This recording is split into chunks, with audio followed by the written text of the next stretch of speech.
Welcome, welcome. We'll give everyone just another minute to log in. I know that lunchtime is a little bit of a challenge, so grab your snacks, grab your meal. It's okay to be on camera. We are food people, if nothing else, so don't be shy.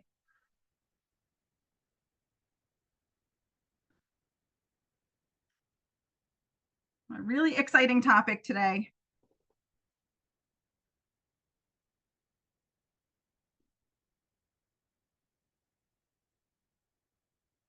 Okay, I think that's probably enough time to wait, and then as people continue to roll in, we'll just welcome them.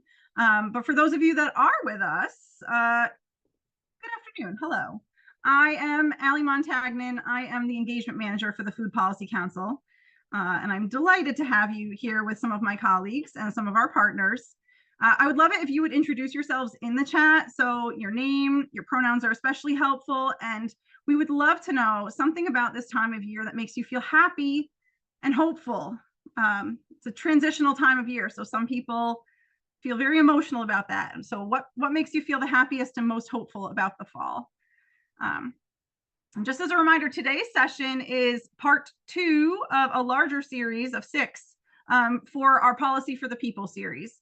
So this is meant to be for newcomers, but it also hopefully has some information for those that are a little more seasoned, just to remind you of some really important core principles. We also have an amazing panel today, which I look forward to introducing you to in a little further down in the presentation. Along the way, in addition to putting your names and your pronouns and what makes you feel happy and hopeful in the chat, put your questions. We want to know what you want to know. We think we know what's helpful to share with you, but it's really important that this session is about your learning. So please don't wait for the panel if you don't want to. Obviously, you're going to be able to ask our panelists questions, but go ahead and pop that stuff right in the chat and we'll be keeping watch. So just a tone setter to kick us off, which is the Rhode Island Food Policy Council's mission, which is building a more equitable, accessible, economically vibrant, and environmentally sustainable food system for Rhode Island. I also want to note that we're an independent nonprofit, so we're not affiliated with the state. We're not affiliated with any political bodies. We are a nonprofit organization that has a small staff and is driven by some really amazing, passionate volunteers. We apply our mission to these core issue areas. So in order to be more resilient and sustainable, we need to make sure that we're paying attention to food access and nutrition, as well as food business and economic development, and food, climate, and environment, and how all of those things intersect. We also recognize the ongoing need to restate our commitment to equity explicitly and frequently. So I want to do that in this moment, which is that RAFPC recognizes the fact that many negative impacts of Rhode Island's current food system are grounded in a history of colonialism, genocide of indigenous people, slavery, private ownership of land, and the concentration of wealth and power in the hands of too few. We also recognize that people with visible and non-apparent disabilities are among the most marginalized groups in our country. And RAFPC believes that when power shifts to be shared more equitably across our communities and our state, we can transform our future together for generations to come. So as we're listening and learning today, I just ask that you keep this in mind. It's really important that what we're doing here is reflective of equity. And at this point, I'm going to pass it over to my esteemed colleague, Max DeFaria, and they're going to take over a good portion of this, explaining all sorts of things on how laws are made in Rhode Island. Thank you, Max. Thanks, Allie. And thanks so much, everyone, for joining us here today. We are so excited to have you all. And I really appreciate, Allie, you kicking us off with our grounding in our commitment to equity. Before we dive into all the fun stuff of today's presentation, I just want to take a moment to acknowledge that engaging in these conversations and processes around advocacy and policy is a privilege. And the process to advocate is and continues to be inequitable and inaccessible to most. And as a part of our work here at the Food Policy Council to try to break down some of the barriers to engagement, we have this series to support folks in our network to understand how good food policy happens. So as Ali mentioned, I'm Max. I use they, them, their pronouns. I'm the Senior Program Associate here with the Food Policy Council. And today we're going to be talking about how laws get made in Rhode Island, which I consider to be so much fun. But before we dive into the process of lawmaking, I want to get clear on a couple of terms that I'm going to be throwing around and that our panelists will be throwing around today, and how we at the Food Policy Council define them. So firstly, what do we mean by policy? Policy is how government actions shape our world.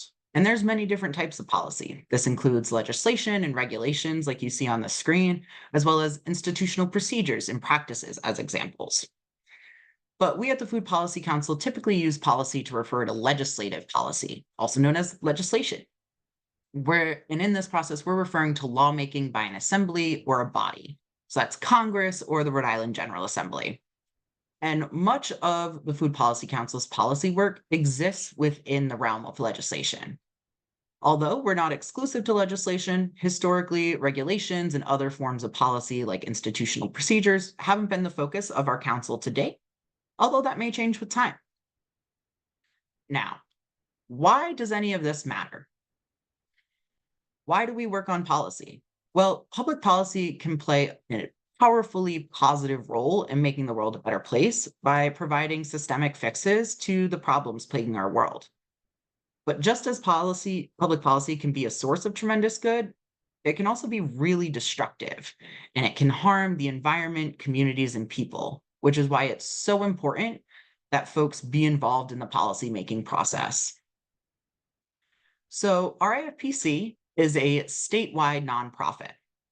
And this means that we're primarily working at the state level. This is important to note because there are some restrictions on what states can and cannot legislate or make policy on. So diving into what states have the ability to make policy on. Firstly, state policy means it has the force of law statewide. So Rhode Island laws are only applicable here in Rhode Island. And if you were to go to Massachusetts or Connecticut, for example, they have their own state laws that are different from ours and have different ways of operating. Moreover, states can only establish laws that aren't in conflict with federal law. If the laws are in conflict, federal law reigns supreme, and this is really important to note. States, however, are the primary policymakers on most public health and safety issues. This is why, for example, you may recall that Florida and Rhode Island, although we're in the same country, had very different responses to the COVID-19 pandemic. Moreover, states have the ability to legislate commerce within the state.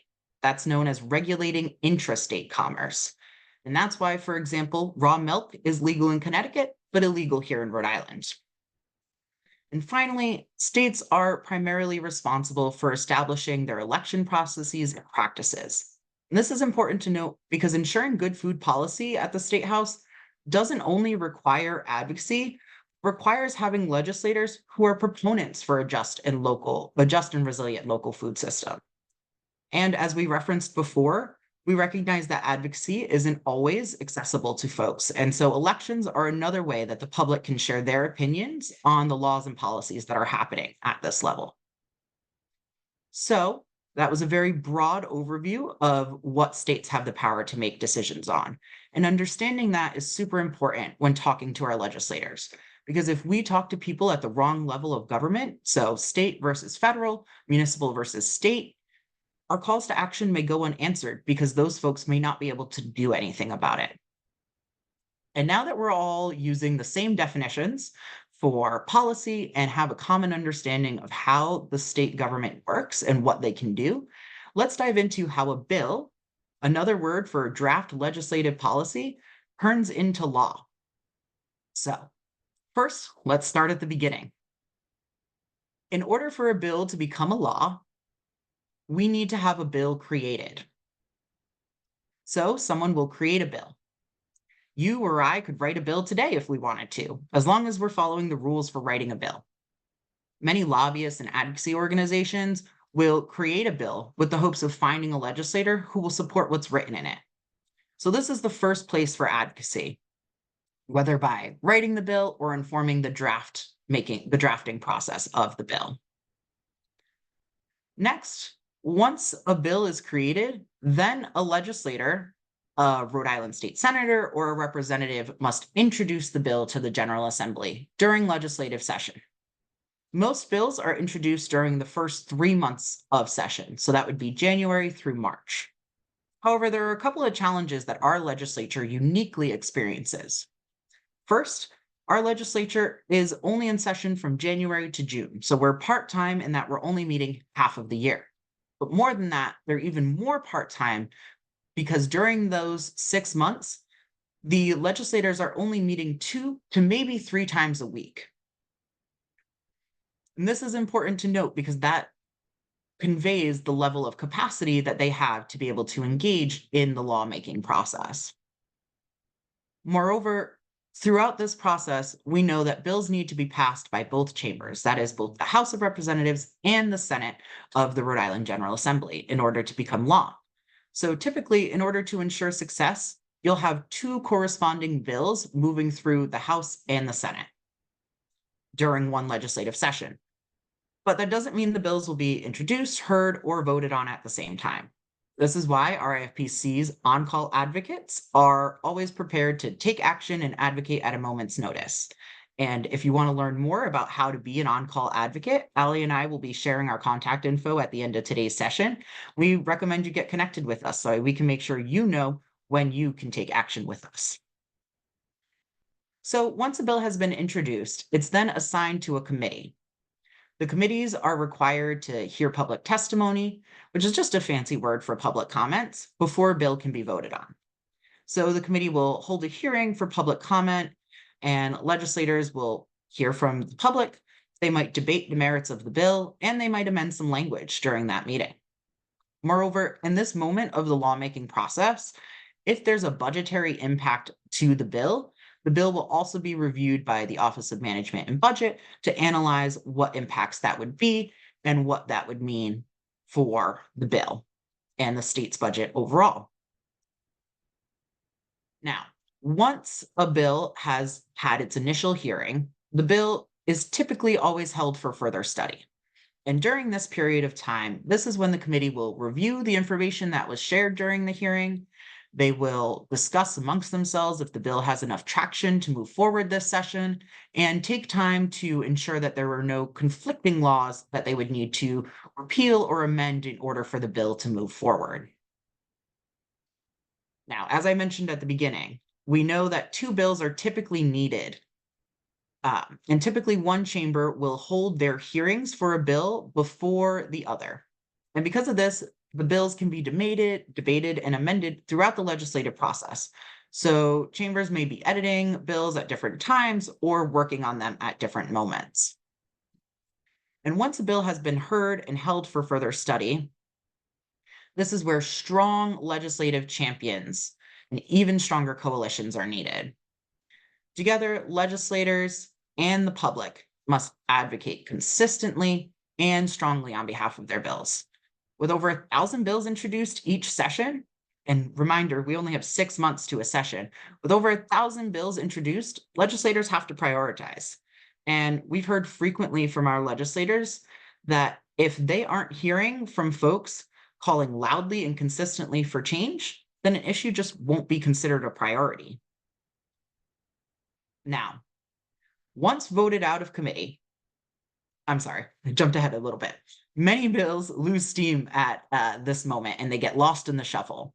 And so advocating at this moment is super important. And this is where all of our folks engaged in our network really come in to be leaders on our advocacy on our policy priorities. So if successful, a bill will get voted out of committee. And doing so allows the bill to go before the House and the Senate floor and be voted on by the entire assembly. Usually, although there are rare exceptions, a bill won't be voted out of committee and brought to the floor unless the majority will approve the bill. So typically there's conversation that legislators will be having in order to ensure that the majority will approve such a bill. So once a bill is on the floor, it's nearly ensured that the bill will be approved by the General Assembly. Although that's not true every time, it's a pretty good indicator of how a bill is moving forward. So once that bill is approved by the House and the Senate, then it is sent to the governor's desk. And the governor has two choices at that moment. The governor can sign the bill into law or veto the bill. If the bill is vetoed, there's a process by which the General Assembly can overturn the governor's veto.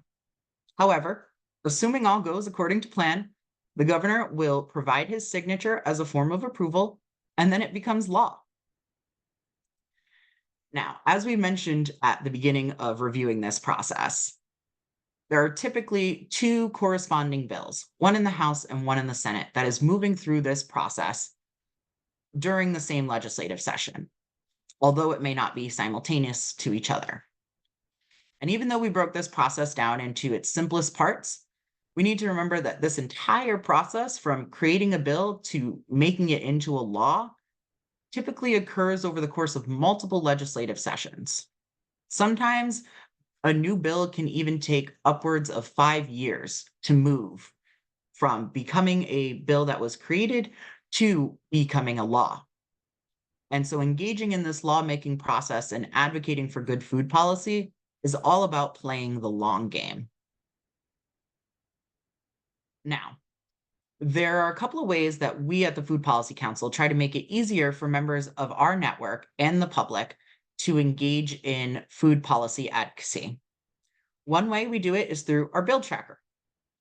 During legislative session, we'll add bills that may have an impact on the food system to our tracker. Typically during a session, we're tracking over 200 bills. And while we don't have capacity at the Food Policy Council to review and work on all these bills, our tracker is the best way to see what food systems legislation is cropping up at the State House, as well as finding out more information on what's been newly introduced and what upcoming committee hearings are happening. Moreover, each month, we also write up a newsletter that shares what is happening on our policy priorities and opportunities to engage on behalf of our priorities. PolicyWire is the network's go-to source for information about what we're doing and what actions are being led by our work groups. Now, before we transition our conversation into the most exciting part of hearing from our new and seasoned RIFPC advocates, we want to start the conversation by rooting ourselves in a common definition of advocacy, like we did with defining policy earlier. So we at the Food Policy Council define advocacy as recommending a particular cause or policy. Now, it's important to note here, advocacy is not lobbying. And while we're not going to dive into lobbying for today's conversation, advocacy is focused on educating and recommending particular causes or policies. Contrastingly, lobbying is focused on telling legislators to vote one way or another on a bill. So, as we noted in our conversation earlier, there are many opportunities for advocacy throughout the lawmaking process. And our awesome panelists are going to be able to share more about their experience and really kick us off in how we can think about advocacy and be better advocates in the year to come. So with that, I'm going to throw it back to Allie, and she will introduce our panelists. Thank you, Max. I'm just going to introduce our panelists, and then I'm going to stop sharing my screen so we can actually see them and say hello. But I'll start with Christina Contreras-Fox of the Rhode Island Black Business Association. She is their Director of Policy and Advocacy and a lobbyist. She's a community organizer and a policy wonk dedicated to realizing an equitable and just world through community organizing and systematic change, and has more than 15 years of experience in legislative advocacy, electoral politics, and public policy. Her experience includes political campaigns supporting President Barack Obama and Providence Mayor Jorge Elorza. She's also worked with the Rhode Island Community Food Bank and the Rhode Island Coalition to End Homelessness, where she helped pass Pay for Success, which is Rhode Island's first social impact bond. Christina aims to connect those impacted by policy and those passing policy to ensure that laws governing our lives and communities are real, not made in a vacuum, which is how we're going to truly solve problems and make Rhode Island a place where people have safe homes and can raise their families in security and pursue their dreams without fear. And then we also have Amelia Lopez from the Southside Community Land Trust, and they are the Food Access Associate. Their journey with SCLT began in 2016 when their mother and stepfather started farming with Southside and became their livelihood. And then in 2018, Amelia participated in Southside's youth staff program, where they personally experienced the value of farm to table agriculture and living off the land. And then in 2023, they graduated from the University of Rhode Island with a degree in supply chain management and logistics. Having a history in advocacy and activism, as well as a love for food service, Amelia wanted their focus to be on work that would benefit the earth, give back to their hometown of South Providence, and feed their community. And we also have Sienna Viette, who is a farmer and the program's coordinator at her family's farm, which is Open Farms Retreat in Cumberland. She thrives on the connection made with the land obtained from planting, harvesting, and cooking one's own food. Sienna has a bachelor's in psychology and a master's in applied behavioral analysis with a concentration in autism. She's also a certified yoga teacher and archery instructor. So very, very incredible panelists. I'm very excited to introduce you all to them. I'm going to stop sharing. Can everybody see me? Oh, I think we're missing Amelia on this grid here. Let me see if I can find her in my. I'm here. Just one moment. I was a little bit caught up, but oh, I got you. No problem. I just want to make sure I'm seeing you.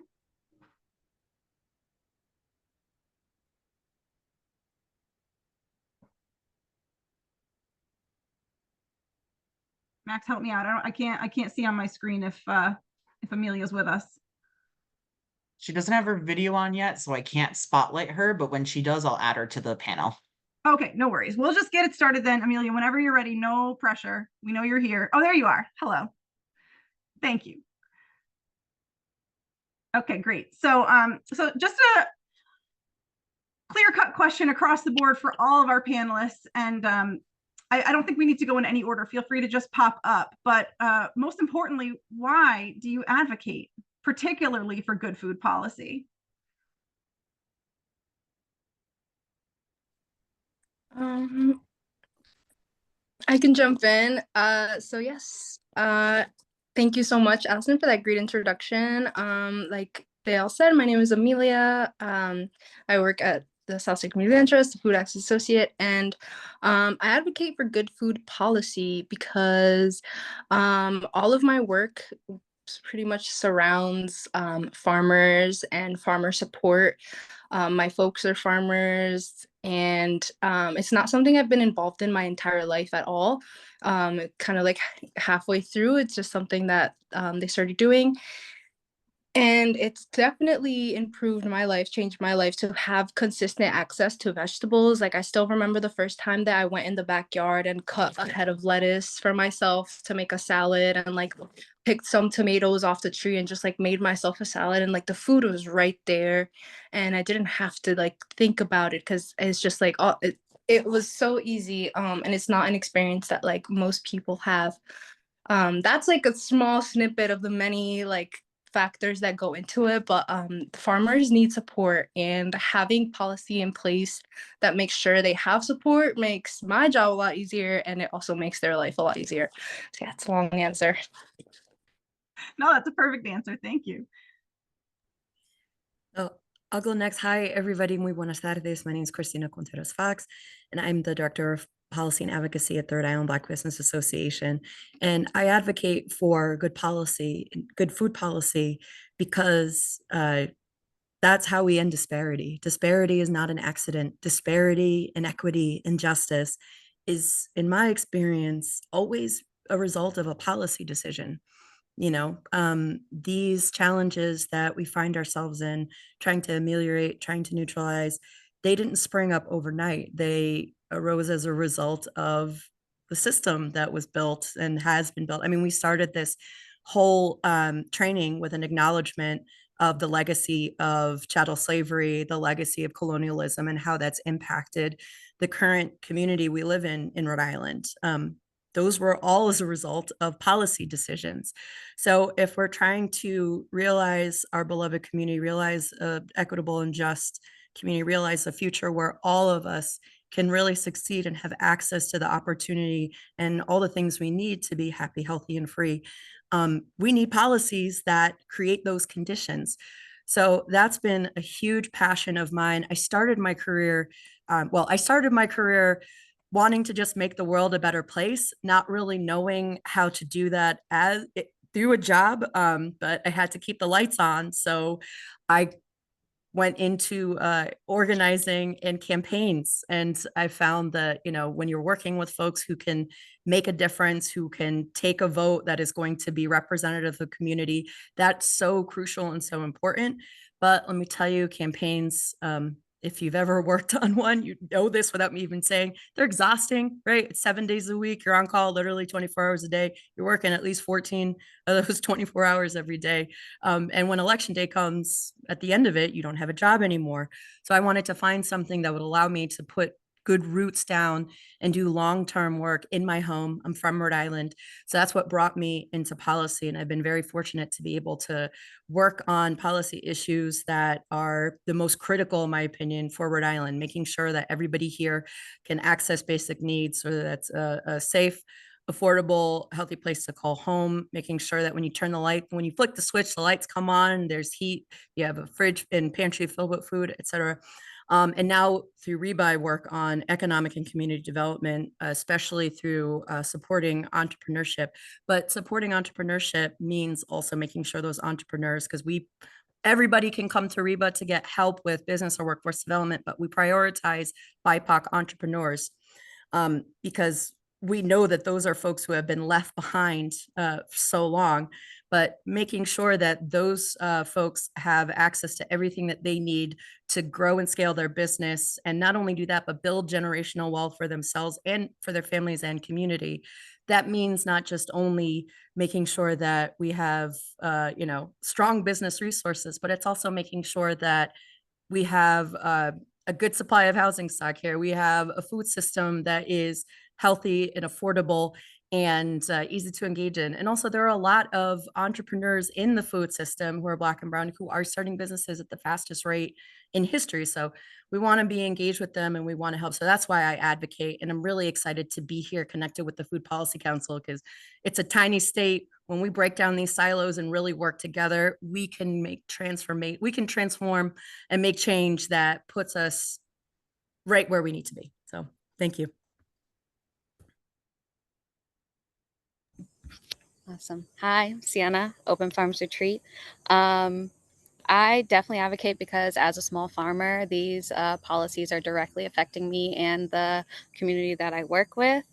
I think that local health for fresh produce should be available to all people, especially the people who do not have access to it as easily as others. I work very closely with people who live in the Woonsocket community. Woonsocket is a food apartheid. They only have a very small grocery store.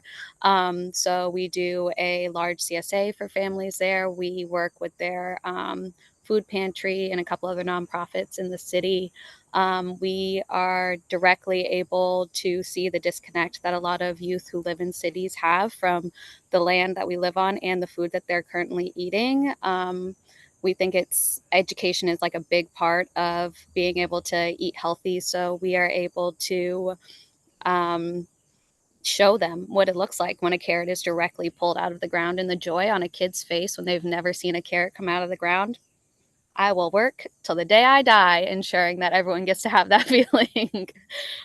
So yeah, just being able to make sure that farming is sustainable for everyone who wants to do it, and people are getting the food that they should be getting. They're able to access nice, healthy produce. They're able to work within their community to see these changes being made. Amazing. So inspired. I love everyone has a different story, but I feel like food is such a great common denominator that brings us all together. Quickly before I go to my next question, for some folks in the room that might not be familiar with the term, Sienna, would you explain food apartheid just so people who aren't familiar kind of have a grip? Yes, yeah. So a food apartheid is, it happens when a community is marginalized based on their race, ethnicity, or pretty sure religion as well. But basically, so like for the Woonsocket community, it's a lot of minority people, low income people, and immigrants. So they are not receiving the benefits that they would if they were, say, more of like a wealthier class or like a more privileged like white class. So they're not receiving as much funding. They're not being prioritized for having grocery stores because they're like, oh, it's like a low income place. So these people aren't going to be doing as much shopping at like grocery stores and stuff like that. So yeah, hopefully I explained that well. No, that was perfect. I just wanted to make sure because I feel like terms like that often get used, but maybe aren't contextualized. So that's really helpful. And Yeah, thank you for sharing that. As a Woonsocket resident, I can tell you all the towns around us, which are majority white, majority homeowners, et cetera, Lincoln, North Smithfield, Cumberland, they all have multiple large grocery stores in them. So thank you so much for your work, Santa, and definitely be connected after this. I love that. That's part of the magic of this environment, right? Is connecting with people you may not have discovered otherwise. So thank you. This is advocacy right here, like truly, and especially in Rhode Island. I mean, our 1 degree of separation, sometimes it can be the worst thing ever. But when it comes to advocacy and making change in the community, it is one of our greatest assets, and it's one of the best privileges we have. That's a perfect segue to my next question, which we could certainly build on what you're just saying, Christina, but it's really what's the big takeaway from doing advocacy that you would want to share with this group? Like what's something you've learned, maybe the best lesson, maybe the hardest lesson? So I found that you have to be 3 things: targeted, loud, and persistent. So what I mean by targeted, know who's going to vote on your bill, know who your stakeholders are, know who you need to get buy-in to get that bill across the finish line. If that bill is going to go to a particular committee first, all of them do, who are the members of that committee? Who are the people who are the leaders on that committee? Who has the relationship with those folks on the committee? Find your targets and then make sure that your targets are getting, are hearing from the people whose opinion that they care about. So that is advocates, policy experts, industry experts, but most importantly, and this is maybe the most important thing to remember about advocacy in Rhode Island, you have to mobilize voters to talk to legislators. You don't have to mobilize voters to talk to every single legislator, although if you can, oh my gosh, do it. But you only have a certain amount of time, and you want to make sure that your bill is going to take a specific path. So you want to target the people who hold the levers to make sure that to let your bill go through the full path. So when it comes to advocacy and it comes to mobilizing voters to talk to legislators, this is a place where that tactic and that strategy is more effective in Rhode Island than any other place in this country, because Rhode Island has the smallest win numbers for elections. So this is, and I'm going to try so hard to keep this very tight because this is like my TED Talk, the importance of engaging in electoral and legislative advocacy in Rhode Island. Why? Because, okay, so we just had the primary. I'm from Woonsocket. We had an incredibly competitive state rep race. Who won that race? The guy that got 380 votes. The person who lost that race got 320 votes. When I told a friend in Connecticut that there was a state rep, a person who's now going to be a state rep in Woonsocket who only got 380 votes, they didn't believe me, right? Because no other place in the country are you going to have a seat in your General Assembly with that number of votes. And there was a similar trend in Senate races. You have people getting elected to the Senate with less than 1,000 votes. So what does that mean? It means that, well, first of all, what's the one thing that all legislators have in common that they're all doing every day, no matter what, no matter who they are, what office, what their ideology is, they're all running for re-election. And they have to, because here in Rhode Island, General Assembly terms are only 2 years. So every other year, these folks are running for re-election. So they're very, very conscious of what their constituents want. And because they know, like, what decided their last election was 20 people or 5 people or oftentimes one person. So at the end of the day, like, it doesn't matter how many, because I mean, to win an election, it doesn't matter how much money you have or how many endorsements you have or how many times your name is in the paper. What matters is how many votes you have. So if we can remind these legislators that your community, the people who give you this job, who elect you to represent them, this is what they want you to do, that is what's going to cut through the noise of any other entity trying to influence the process. So don't ever forget the power of that grassroots advocacy. And really, that's grassroots lobbying. Lobbying is getting an elected official to take a particular position on a piece of legislation for, against, or neutral. Grassroots lobbying is when you're making that case to the community to get the community to persuade that legislator to hold a particular position on an issue. And when we can leverage and mobilize our fellow voters to contact their electeds, and not just once. So you remember, it's targeted, loud, persistent. If you are constantly engaged with legislators, and every time, like if you're meeting with legislators, you hold a community meeting, then a few months later, you hold another one and you bring more people to it. A couple of weeks later, you hold another one, bring more people to it.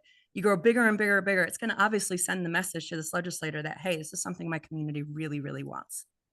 So that is a huge tool. It's one that I don't think gets discussed nearly enough in advocacy circles in Rhode Island. Sometimes it feels like people think that you just got to find the right formula of elected officials to talk to in the right order, and then your bill's going to move through. That's not the case, really. And especially for people doing this kind of work, community engagement,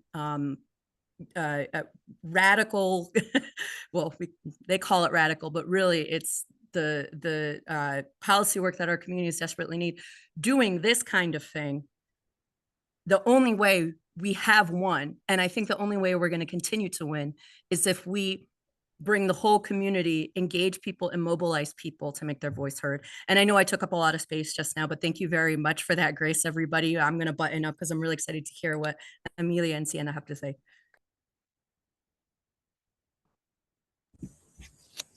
Yeah, so this was my, I guess last year was my first year like within the Rhode Island political sphere and like doing advocacy and stuff like that.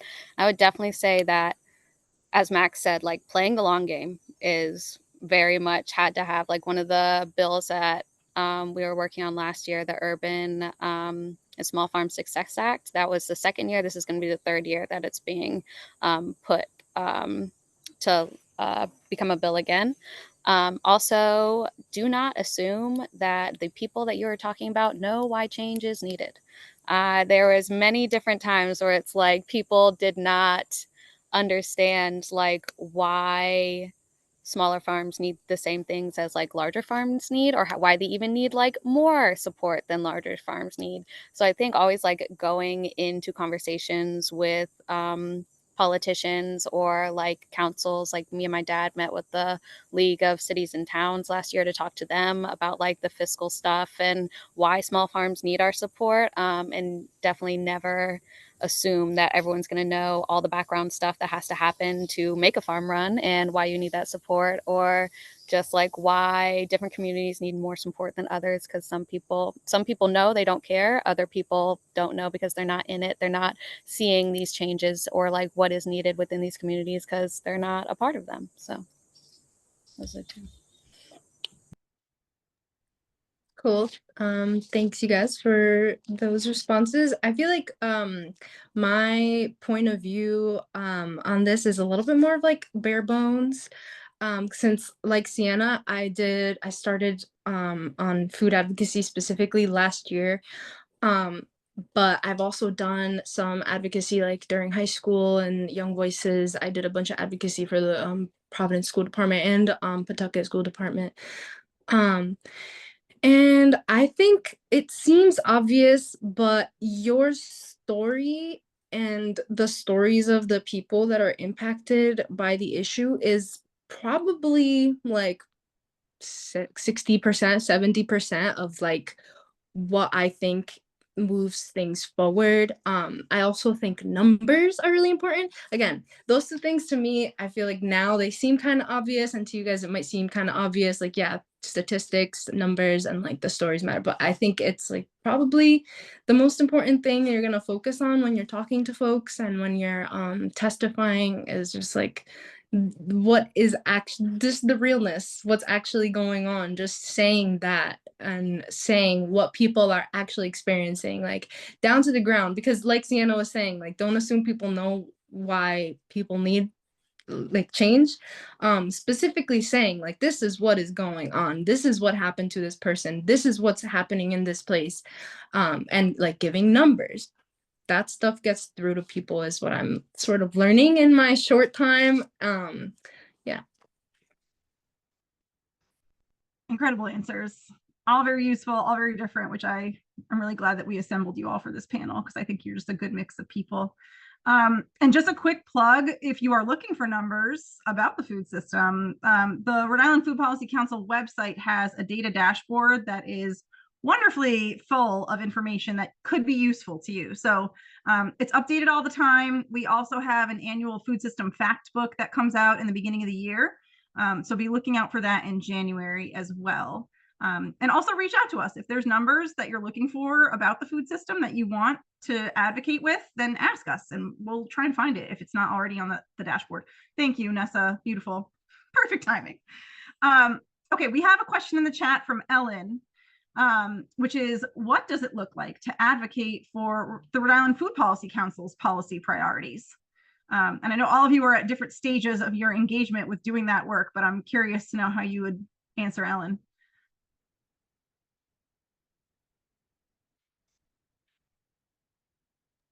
I can jump in. I was gonna like write a quick note, but I think the first word that came to my mind was collaboration. Everything sort of like we all rely on the expertise of each other.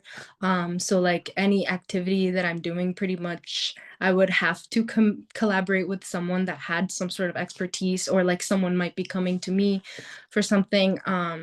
And I think that it runs very smoothly like that. And also we always have the support of the entire policy council. Like we're working in small groups and we're working with each other on small things, but then we have this greater network that can help you get in contact with legislators, that can help you sign things if you need them and get the word out and stuff. So it very much, I think it's a nice, efficient, it's more than a community. I was gonna say like I don't know, we have a family, but like bigger than a family. I don't know. It's very much like lean on each other for stuff, for a lot. Our own civilization. I don't know. All of those, all of the above. I mean, I think that's our awesome. movement. This is movement work, big time.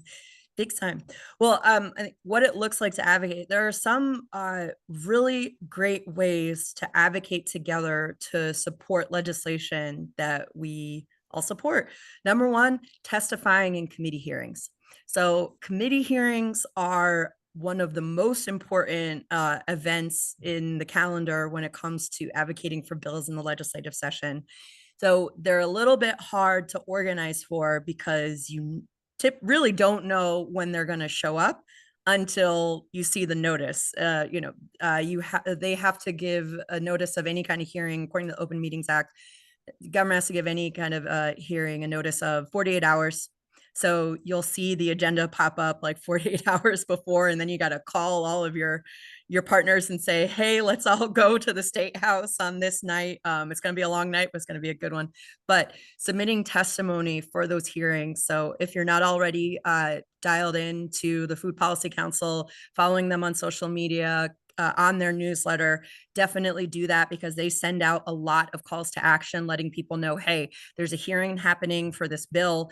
Hey, there's a community meeting with this legislator who is really central for this bill, et cetera. So that's a great way to stay involved. Testifying in hearings, also writing letters and calling your elected officials.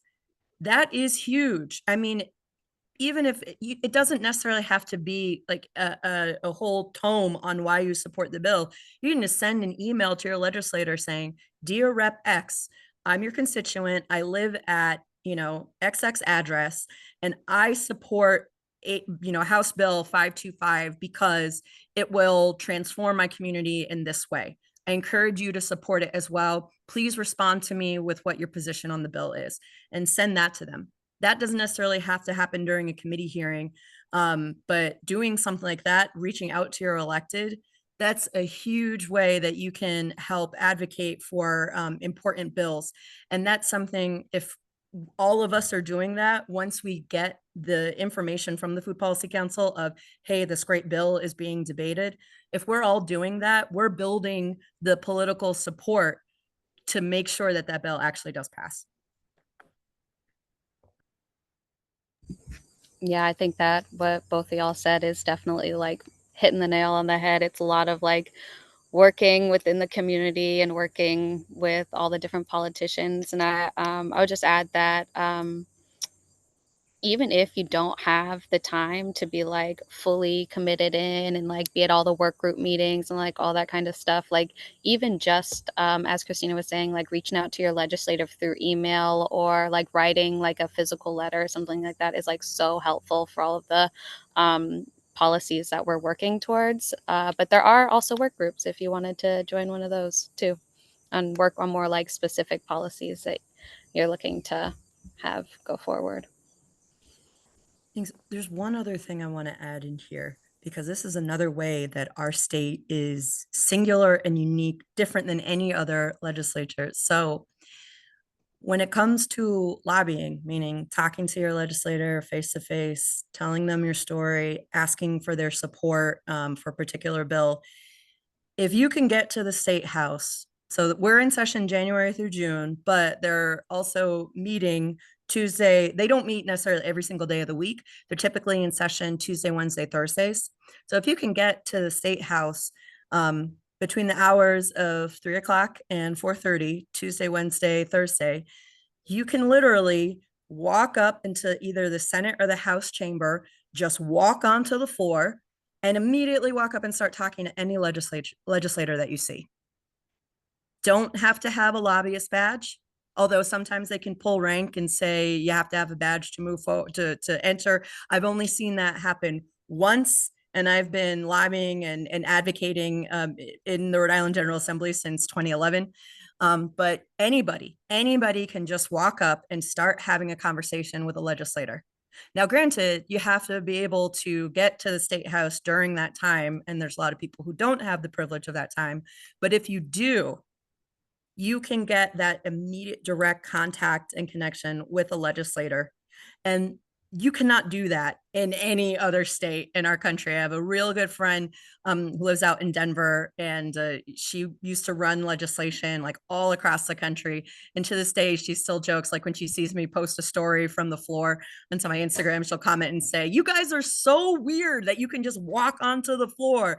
Nowhere else can you do that. You need an invite. You need to be invited, even just to walk up onto the floor to meet with a legislator at their desk. You have to literally be invited. Here in Rhode Island, you just walk on in.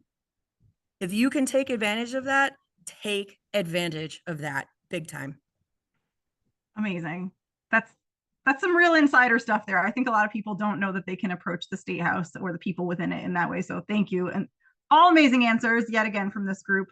And also a couple of great questions coming up from our audience. So Katya is asking, and I'm not sure, maybe our panelists were on this work group last year, but could you please tell us about one of the recent successful advocacy stories and the process and how it came out? So I would assume that's related to Food Policy Council priorities. Katya, feel free to speak up if I'm incorrect, but for those that were a part of our advocacy efforts last year, or I can certainly call on another person in the audience that might have some of that insider info. It did happen. I know of one. Yes, I know of one. $5 million was put into the green bond for farmland preservation. Yay, very excited. Vote for it in November. So it passes. Yes, yeah, that one was very exciting. I was on the work group for that. I don't know all the like behind the scenes stuff that had to happen for it, other than like there was a lot of advocating, lots of emailing. there was an attempted meeting with the governor. I don't know how well that went though. And yeah, lots of like letters of support and just like reaching out to like local community members and like other local farmers to like get their support on it as well, and working with the DM. But I think someone else might know a little bit more in depth on that one. Yeah, I'll actually call on a fellow staff member. Isaac, if you are online, I'm going to pick on you. Anything that Sienna might have missed or you want to emphasize a little bit more on that success from last year? Yeah, I think we did a great job of working with a bunch of different organizations to build a coalition of folks together, from land trust councils to Nature Conservancy, Save the Bay, a whole group of folks who are really aligned in terms of what we're trying to accomplish. As Nessa said there, keep the green bond green coalition. And so that was, I think, the biggest thing. And then going back to, what Christina mentioned about, being loud. So I think those were two of the biggest things. Thank you. That's perfect. And there's so much more to talk about, but in the interest of time, I want to move on to the next question. But just a reminder that that's why we have a series of these conversations, because they bleed into the next one. So the next one we'll have more of this conversation, and I hope that everyone here today is able to join us. But I also want to talk about Steph's question, which is, what are the best strategies for playing the long game that you all as panelists have? For example, are there year-over-year things that you do to keep the momentum going? Oh, and I see a little correspondence here in the chat, but feel free to vocalize what you're expressing here. Yeah. So, oh man, this is, let me tell you about the past 15, 20 years doing this. There are things that can take a long time to move forward in Rhode Island. A good example is the fight to end payday lending here. They've been trying to pass that for, oh my gosh, I mean, almost 20 years maybe at this point. But I think the coalition is showing some great best practices on what to do to move a campaign like that forward. And it's also something that I've learned over the years. So number one, keep building out your coalition. So you want to, first and foremost, you want to look back at the last year and say, okay, so what worked well, what didn't work well, what's coming down the pike for next year, what are the big things to be aware of too, so we can formulate strategy that also addresses it. I mean, you're never organizing within a vacuum. And even if something that's happening in the wider world has nothing to do with what you're advocating for, the people who you're advocating for, they care about it 100%, right? So being aware of those things is really, really, really important, so you're not caught off guard. But the other piece is continuing to build out that coalition, continuing to build out your table. Who is here that who should be here that's not here right now, that can help us address the weaker points in our campaign strategy, in our movement. An example of that is, so Reba is also very supportive of the law to expand paid family leave here in Rhode Island. And one of the things we're advocating for is an expansion of the definition of family, because right now you can really only take TCI to care for a spouse, a child, or a grandparent or a grandchild. And families in 2024 are much broader than that. So we really need to change this definition so that all folks, and this is something that's especially important for queer and trans families and immigrant families, need to make sure that this definition is inclusive as possible, so everybody who's paying into the benefit can make use of it. And so we're looking at now, okay, to get this across the finish line, we need to make sure that organizations who represent and are representing and working for immigrant families, queer and trans families, are at the table, so that way they can be advocating and saying, listen, we need to see this change, because this is how it's negatively impacting our families right now, and this is what the change would be if we could access it. So the bigger that your table gets, the bigger your capacity grows and the more people that you have to turn out. So that's something that's really, really important. And the most important thing is to not lose heart. Don't give up.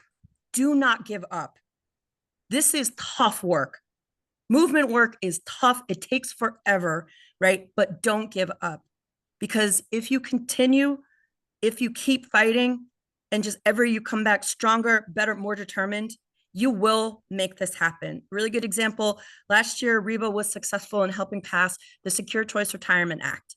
So now all workers in Rhode Island will be able, if they don't have access to retirement savings through their job, they'll be able to enroll in one through the state treasurer's office. Retirement access in Rhode Island is now universally available. It's publicly available. That campaign, that bill was first introduced in 2016. It took nearly 10 years to move it across the finish line, but we did it. Don't give up. Amazing. Okay, it looks like getting some rave reviews in the chat. I'm loving this. Very rowdy chat today. I appreciate that, everyone. Yes, thank you, Steph. Brilliant is the perfect word for it. Okay, we have just a couple minutes left, so I think what I would love to close with is, what are you most hopeful for this session?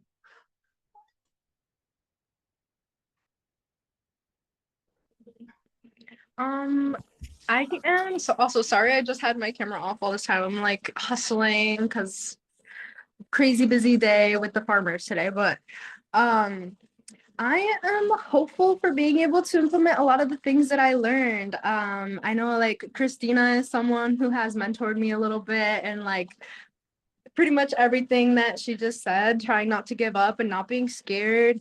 Like I remember my first time taking advantage of going into the state house on Tuesdays and Thursdays afternoons. I was just like, oh, do I talk to them? But I'm looking forward to going in there and being like, here, I know your faces. I know exactly what I'm here to do. And I'm gonna be a lot more empowered this time around because I have learned so much. So yeah.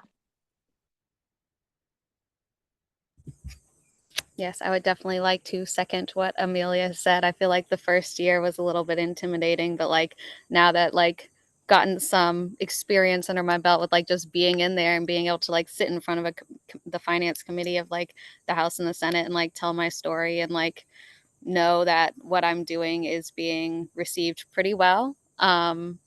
It's exciting, and it's exciting to like get back out there and be able to create more support for the Urban and Small Farm Success Act and get that bill passed. So that is what I'm very excited to do this year. Yeah, echoing that.